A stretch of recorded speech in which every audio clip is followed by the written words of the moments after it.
अस्सलाम वालेकुम। क्लास आज का हमारा टॉपिक है हाइपोथेसिस टेस्टिंग और रिग्रेशन मॉडल में हाइपोथेसिस टेस्टिंग है। हमने कॉन्फिडेंस इंटरवल एस्टीमेट्स किए थे। अपना जो हमारा मिड से पहले का सिलेबस था, ये भी मिड से पहले का सिलेबस था, लेकिन टाइम की कमी की वजह से हम तब नहीं कर सके। आज से हमने इंशाल्लाह करना है हाइपोथेसिस टेस्टिंग। जैसे हमने कॉन्फिडेंस इंटरवल किया था अल्फ़ा के लिए, बीटा के लिए, वाई कैप के लिए, बिल्कुल उसी तरह से ही हमने अब हाइपोथेसिस टेस्टिंग प्रोसीजर्स भी करने हैं। ठीक है, अब मैंने आपको क्लास में भी जनरली बताया था कि हाइपोथेसिस टेस्टिंग के लिए हमारे पास जो है ना वो 6 स्टेप्स हैं जिनको हमने फॉलो करना है। वो 6 स्टेप्स सब हाइपोथेसिस टेस्टिंग प्रोसीजर्स में सेम होते हैं। फार्मूला चेंज होता है हमारी कंडीशंस अजम्पशंस के मुताबिक, लेकिन वो 6 स्टेप्स जो हैं वो सेम होंगे। यानी अगर उसका नाम, पहले स्टेप का नाम है formulate null and alternative hypothesis, तो वो यही रहेगा। आगे कंडीशंस चेंज हो जाएंगी। बीटा है तो बीटा के लिए आ जाएगा, अल्फ़ा है तो अल्फ़ा के लिए आ जाएगा।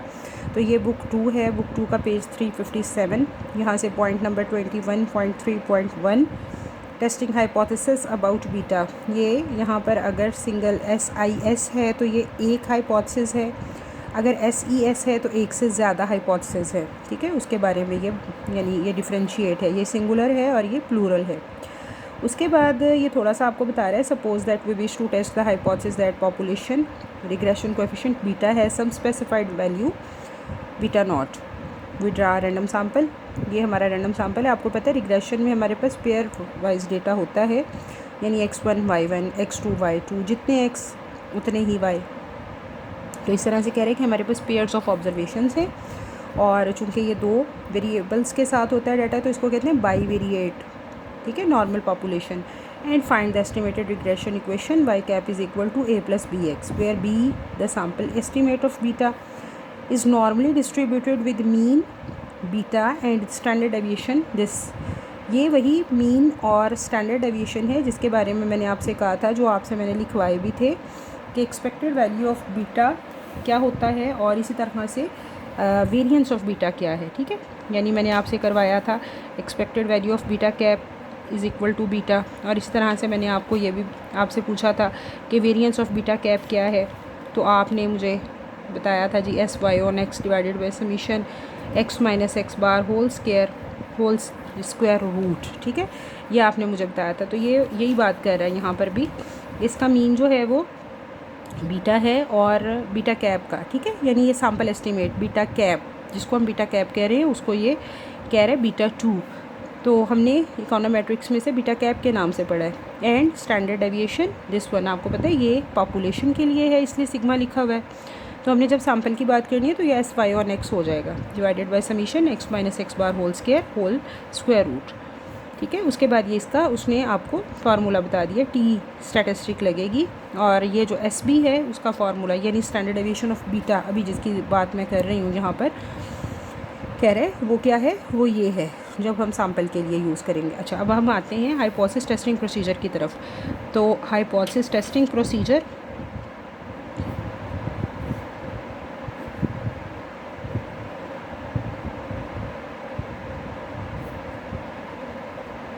किसके लिए कर रहे हैं हम? बीटा के लिए। बीटा मतलब रिग्रेशन कोएफिशिएंट।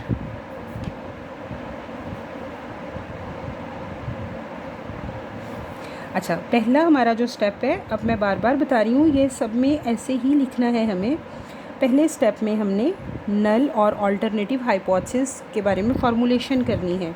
तो हमारे सबसे पहले स्टेप का नाम है formulate null and alternative hypothesis. मैंने आपको पहले भी बताया था हाइपोथेसिस क्या होता है। हाइपोथेसिस एक फ़र्ज़ी बात है जो सही भी हो सकती है और गलत भी हो सकती है। जब हम स्टैटिस्टिकल टूल्स के साथ से टेस्ट करते हैं तो वो स्टैटिस्टिकल हाइपोथेसिस बन जाता है। ठीक है, तो इसी तरह से इसके बहुत सारी टाइप्स हैं। नल और अल्टरनेटिव भी हाइपोथेसिस की 2 टाइप्स हैं। अब इसके 3 केसेस हैं जो हम पढ़ेंगे। पहला केस है, इसको मैं केस A कहूँगी, उसमें नल हाइपोथेसिस को कहते हैं H0। H0 क्या आएगा हमारे पास? H0 आएगा beta is equal to beta naught. अब ये जो बीटा नॉट है ये कोई वैल्यू है आपके पास, ठीक है। इससे मुराद क्या होगा, 2, 3, जैसे आपकी बी की वैल्यू आती है ना 1 पॉइंट दिस, तो इस तरह से वो कोई आपको यहाँ पर वैल्यू देगा जिसके बारे में आपने बात करनी है। तो पहला हमारे पास जो नल हाइपोथेसिस है वो इक्वल है। अब जो नल है, ऑल्टरनेटिव जब हाइपोथेसिस है तो नल के उलट बनेगा ऑल्टरनेटिव हाइपोथेसिस। अगर ये इक्वल है तो आपका ऑल्टरनेटिव हाइपोथेसिस क्या आएगा, नॉट इक्वल टू, ठीक है। इसी तरह से केस बी में आपका नल हाइपोथेसिस है लेस देन, ठीक है। अब लेस देन है, नल में हम हमेशा इक्वल टू भी लगाते हैं, less than and equal to beta naught.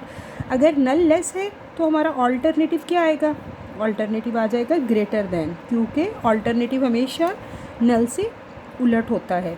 अब हमारा तीसरा केस है, ये है इसकी पॉसिबिलिटीज़, या इक्वल हो सकता है, या लेस देन हो सकता है, या ग्रेटर हो सकता है। तो beta is greater than and equal to beta naught, तो ऑल्टरनेटिव इसका उलट आ जाएगा, वो क्या होगा, beta is less than beta naught, ठीक है। उसके बाद ये था हमारा पहला स्टेप, formulate null and alternative hypothesis. फिर है जी मेरा दूसरा स्टेप, दूसरे स्टेप का नाम है लेवल ऑफ सिग्निफिकेंस। इस बारे में क्लास में बात हुई थी, the probability of rejecting null hypothesis. अब मैंने कहा ये सही भी हो सकता है, गलत भी हो सकता है। नल हाइपोथेसिस को रिजेक्ट होने की प्रोबेबिलिटी वो कितनी हो सकती है, ये बात हुई थी ना क्लास में। अल्फ़ा क्या हो सकता है, ये मैंने आपसे कहा था 1% से लेके 20% तक, कम से कम 1%, ज़्यादा से ज़्यादा 20%। तो हम यहाँ पर इसको बता देंगे 1% हो सकता है, 5% हो सकता है, 10% हो सकता है, या जितना भी वो देना चाहे। ये क्या है, probability of rejecting null hypothesis, ठीक है। जितना भी वो देना चाहे उसके बारे में ये हम ये लेंगे, इसमें से कोई सा एक। इसी तरह से इन 3 केसेस में से कोई सा एक केस हमने लेना है। ये जनरली मैं आपको प्रोसीजर करवा रही हूँ तो इसलिए ये सारा कुछ बता रही हूँ। थर्ड पे आ जाएगा हमारे पास, थर्ड हमारे स्टेप का नाम है टेस्ट स्टैटिस्टिक। टेस्ट स्टैटिस्टिक से क्या मुराद है, टेस्ट स्टैटिस्टिक से मुराद है हमारे पास कि जो फार्मूला है हमारा वो, ठीक है। यानी हमने बीटा के लिए कौन सा फार्मूला यूज़ करना है, हमने डिस्ट्रीब्यूशन यूज़ करनी है टी। तो टी डिस्ट्रीब्यूशन है, टी हमारे पास क्या है, ये है B minus beta divided by S B. अब हम यहाँ पर इकोनोमेट्रिक्स में बी की बजाय पढ़ रहे हैं बीटा कैप, ठीक है। Beta cap minus beta not, क्योंकि ये वो वाली वैल्यू आ जाएगी यहाँ पर जो अभी डिस्कस हुई, और यहाँ पर इसी तरह से आ जाएगा एस बी कैप, ठीक है। और आपको पता है कि टी डिस्ट्रीब्यूशन के लिए हमें डिग्री ऑफ फ्रीडम भी चाहिए, तो इसकी डिग्री ऑफ फ्रीडम जिस तरह से आपने कॉन्फिडेंस इंटरवल प्रोसीजर में की है बिल्कुल वैसे इसकी भी डिग्री ऑफ फ्रीडम आएगी n-2, ठीक है। ये आ जाएगा हमारा तीसरा स्टेप जो कि है टेस्ट स्टैटिस्टिक। यहाँ तक क्लियर हो गया। अब नेक्स्ट हमने क्या करना है, चौथे स्टेप में जो है वो हमने ये बताना है कि हमारे चौथे स्टेप का नाम है कंप्यूटेशन। कंप्यूट करके बताना है, कैलकुलेशन भी आप कह सकते हैं, कंप्यूटेशन भी कह सकते हैं। तो इसमें हमने कैलकुलेट करके बताना है, या इसका नाम हो सकता है कंप्यूटेशन। तो आपको जो आसान लगे आप इसका वो नाम रख लें।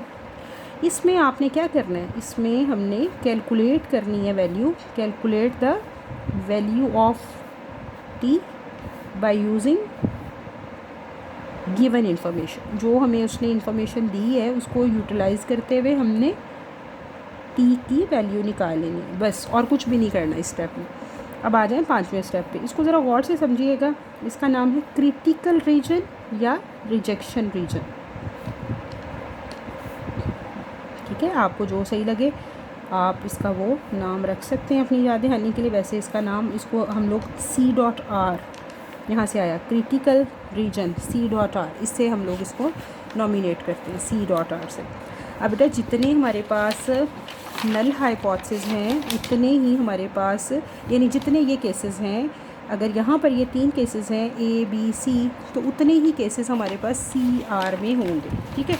अगर हमारे पास फर्स्टली 3 केसेस, फर्स्ट हमारे पास नल हाइपोथेसिस है, अल्टरनेटिव हाइपोथेसिस है, तो बिल्कुल उनको हम लोग लेते हुए हमारे पास जो है ये क्रिटिकल रीजन्स भी वैसे ही होंगे, ठीक है। तो क्रिटिकल रीजन हम लोग कैसे लेंगे, ये क्रिटिकल रीजन बेस करता है ऑल्टरनेटिव हाइपोथेसिस पे। केस ए को डिस्कस करें। केस ए क्या था? इक्वल नॉट इक्वल वाला था। ठीक है, तो जब आपके पास केस ए होगा, इक्वल नॉट इक्वल वाला केस होगा, तो इसको कहते हैं two tailed test. Equal not equal वाले को कहते हैं टू टेल्ड टेस्ट। आपकी जो टी की वैल्यू आएगी, इस स्टेप पे टी की वैल्यू आएगी, आपने उसको इस स्टेप में देखना है।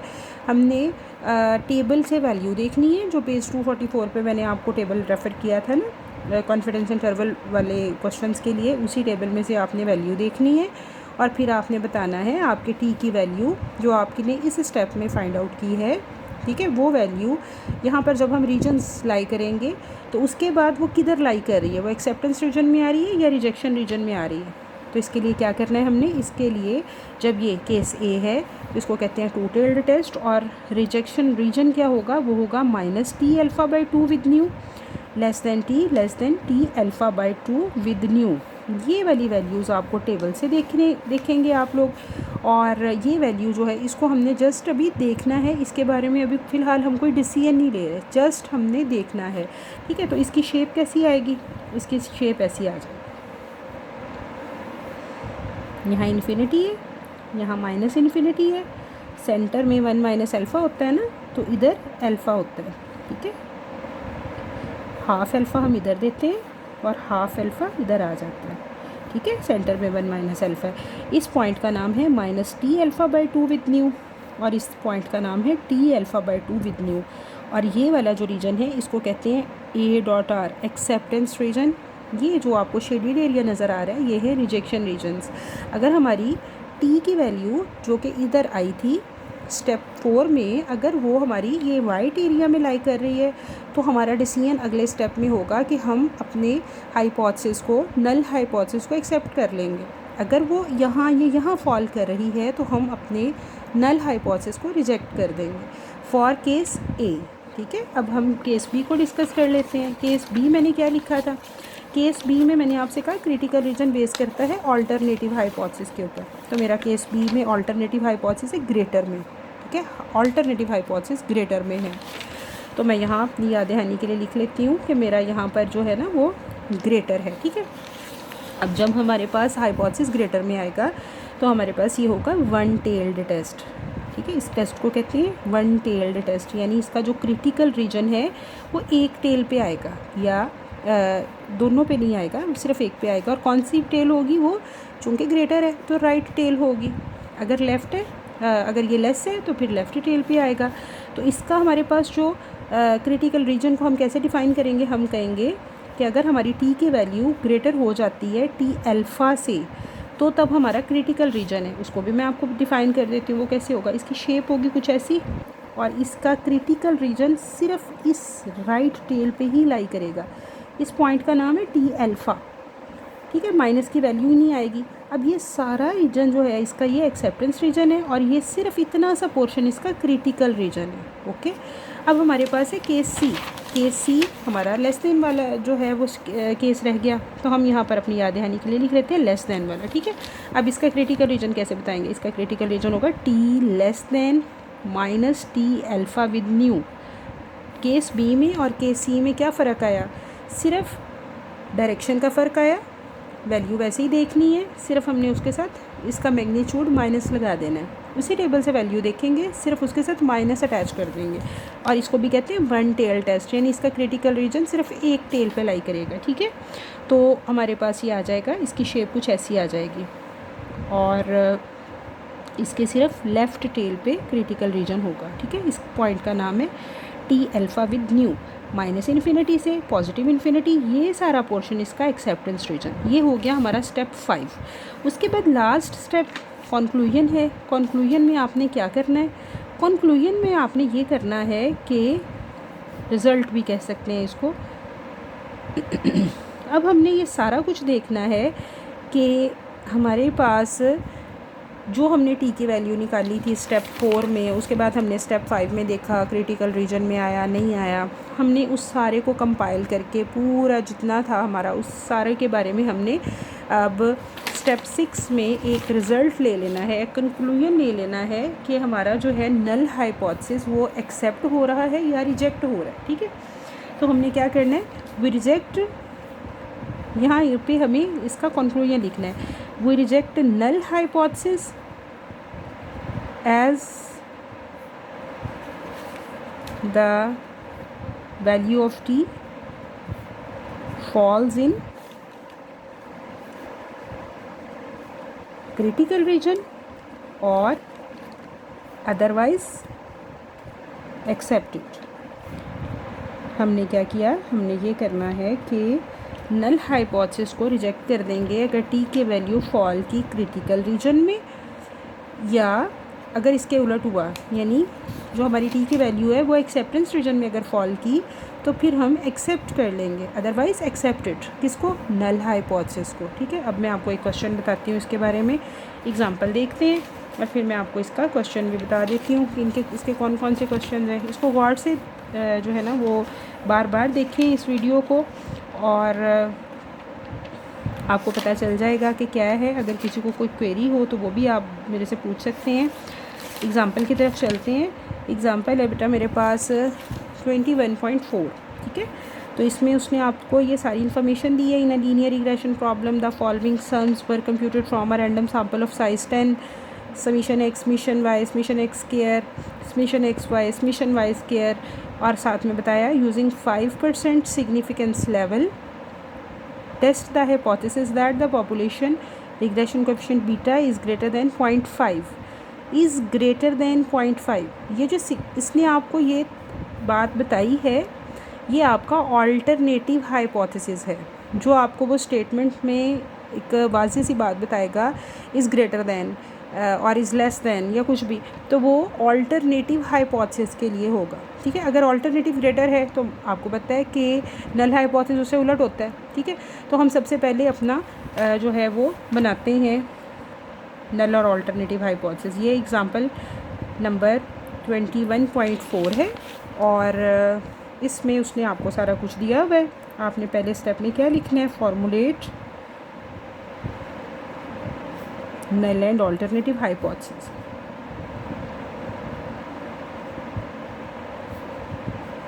ठीक है, तो कोई सा एक केस मैंने कहा था ना आएगा, तो यहाँ पर आपका केस आ गया ग्रेटर दैन वाला। उसने आपको ये सिग्निफिकेंस दिया कि बीटा इज़ ग्रेटर दैन 0.5। अगर ये ग्रेटर है तो नल में आपने लेस दैन लगाना है। मैंने आपको बताया था नल में आपने इक्वल टू का साइन भी लगाना होता है। ठीक है, ऑल्टरनेटिव में नहीं आता कभी भी इक्वल, सिर्फ नल में ही लिखना है। दूसरी बात उसने आपको ये बताई कि लेवल ऑफ सिग्निफिकेंस आपने 5%, लेवल ऑफ सिग्निफिकेंस हमने लेना है 5%, 0.05, 5%। थर्ड में आपको पता है बीटा के लिए हम लगा रहे हैं टेस्ट स्टैटिस्टिक टी डिस्ट्रीब्यूशन। हमारी कौन सी है, टी डिस्ट्रीब्यूशन। क्या है, B minus beta over S B. फ़िलहाल बी से काम करें, आपने इकोनोमेट्रिक्स के मुताबिक जो है ना इसको बीटा कैप में कन्वर्ट कर लेना। ठीक है, with n-2 degree of freedom. उसके बाद उसने आपको जो कुछ दिया हुआ है उस सारी चीज़ों को अब आपने कंप्यूटेशन वाले स्टेप में ही लिखना है। कंप्यूटेशन में हमें क्या क्या कुछ चाहिए, हम ज़रा सोचते हैं। हमें बी चाहिए, बीटा नॉट। उसने हमें बीटा नॉट की वैल्यू दी हुई है, कितनी है, 0.5। ये वाली वैल्यू 0.5, ये वाली वैल्यू हमें उसने दी हुई है। उसके बाद हमें एस बी चाहिए। एस बी का क्या फार्मूला है, एस बी का फार्मूला है S Y on X divided by summation X minus X bar whole square. S Y on X क्या होता है, एस वाई ऑन एक्स होता है summation Y minus Y cap whole square over n-2 और square root. इसको थोड़ा और elaborate कर लें। Summation Y minus Y cap whole square क्या होता है, this is summation Y square minus A summation Y minus B summation x Y. ठीक है, अब ये सारा कुछ हमें चाहिए। हम जो हमारे पास सम्स दिए हुए उसने उसको हमने पुट करना है। ये देखिए इधर पेज पे उसने सारा कुछ निकाला होगा। ऐसे ही आपने सारा कुछ निकालना है। बी का फार्मूला आप यूज़ करें और इसकी वैल्यू निकाल लें। ये मैंने सारे फार्मूले इधर लिख दिए हैं। आपने सारा कुछ निकाल के फाइनली इसको आपने जो है वो टी तक हमें पहुंचना है, टी तक हमें अप्रोच करना है ना। हमें तो टी की वैल्यू चाहिए, तो मैं यहाँ से वैल्यूज़ देख के सारी लिख लेती हूँ। और ये मेरे पास बी की वैल्यू आ गई 0.655। -0.5। ये 0.5 फिर बता दूँ, ये बीटा नॉट की वो वैल्यू है जो उसने हमें दी है, जो हमने हाइपोथेसिस में दी है, डिवाइडेड बाय SY1। ये SB का जो है हमारे पास वैल्यू वो आई है 0.055। ये सारी वैल्यूज़ मैंने एग्जांपल से देखी हैं और मेरे पास टी का जो आंसर है वो आ गया 2.82। यहाँ पर हमारा काम ख़त्म। वो सारा काम ये वाला आपने खुद करना है, ठीक है। उसके बाद क्रिटिकल रीजन, मैंने आपसे कहा था क्रिटिकल रीजन जो है वो बेस करता है अल्टरनेटिव हाइपोथेसिस पे। हमारा अल्टरनेटिव हाइपोथेसिस है ग्रेटर दैन। देखिए ज़रा, हमारा अल्टरनेटिव हाइपोथेसिस है ग्रेटर दैन, तो यहाँ पर लिखा। और उसके बाद क्या था, केस सी था शायद हमारा, या बी था, जिसमें हमें ये लिखा था T greater than T alpha with new. अगर हमारी टी कैलकुलेटेड ग्रेटर आ जाती है टेबुलेटेड वैल्यू से, तो ये रिजेक्ट हो जाएगा, हमारा नल हाइपोथेसिस, ठीक है। अभी हमें ये वाली वैल्यू लेनी है, अल्फ़ा 0.05 है, न्यू नंबर ऑफ़ वैल्यूज़ हैं हमारे पास 10, तो 10 - 2 आ जाएगा 8, ठीक है। तो हमें चाहिए T greater than T.05 with 8, ठीक है। इसकी वैल्यू है 1.86, टी ग्रेटर दैन 1.86। हमने उसे ये बताना है, यहाँ डायग्राम भी बनाएंगे और ये बताएंगे कि अगर हमारी टी कैलकुलेटेड ये है जी 1.86, ठीक है। आपको पता है इसके सेंटर में 0 होता है, ये -इन्फिनिटी है, ये पॉजिटिव इन्फिनिटी है, ये सारा एक्सेप्टेंस रीजन है, ये शेडिड एरिया रिजेक्शन रीजन या क्रिटिकल रीजन है। यहाँ तक बस काम करना है स्टेप में। उसके बाद स्टेप 6 पे आ जाएं, कंक्लूजन पे। अब ज़रा गौर करें कि ये जो आपने स्टेप 4 में टी की वैल्यू निकाली है 2.82, वो कहाँ आ रही है, ये देखें ज़रा। इसको मैं आपको समझाने के लिए कंक्लूजन में आपको बताती हूँ, वैसे बनाना नहीं है लेकिन मैं आपको समझा रही हूँ। ये आपके पास समझे ये वाला स्केल है, यहाँ पर 0 है, यहाँ पर 1 है, यहाँ पर -1 है, यहाँ पर -2 है और यहाँ पर है -2 और यहाँ पर कहीं इससे पीछे है 1.86 और इससे आगे वाला सारा पोर्शन क्रिटिकल रीजन है और इससे पीछे वाला सारा पोर्शन एक्सेप्टेंस रीजन है। हमारी वैल्यू आई है 2.82। 2.82 तो इससे कहीं आगे यहाँ पे आती है, समझे, ये 3 है तो 2.82 यहाँ आ रही है ना, 2.82। अब ये तो आ गई क्रिटिकल रीजन में। अब क्या करेंगे, अब हम अपना नल हाइपोथेसिस रिजेक्ट कर देंगे। हम लिखेंगे we reject null hypothesis at 5% level of significance, ठीक है। तो हम क्या कर रहे हैं, हम रिजेक्ट कर रहे हैं नल हाइपोथेसिस को किस लेवल ऑफ सिग्निफिकेंस पे, 5% लेवल ऑफ सिग्निफिकेंस पे, और ये हमारा कंक्लूजन आ जाएगा, यानी हम नल हाइपोथेसिस को एक्सेप्ट नहीं कर रहे, ठीक है। तो ये था आज का आपका सारा टॉपिक। इसको गौर से देखें, बार बार वीडियो को देखें और अगर फिर भी समझ नहीं आती तो आप मुझे पूछें, ठीक है। क्वेश्चन ग्रुप में आप पूछ सकते हैं, ठीक है। ये मैं आपको जो है वो आज हमारा हमने किया है रिग्रेशन कोएफिशिएंट का टेस्टिंग हाइपोथेसिस प्रोसीजर।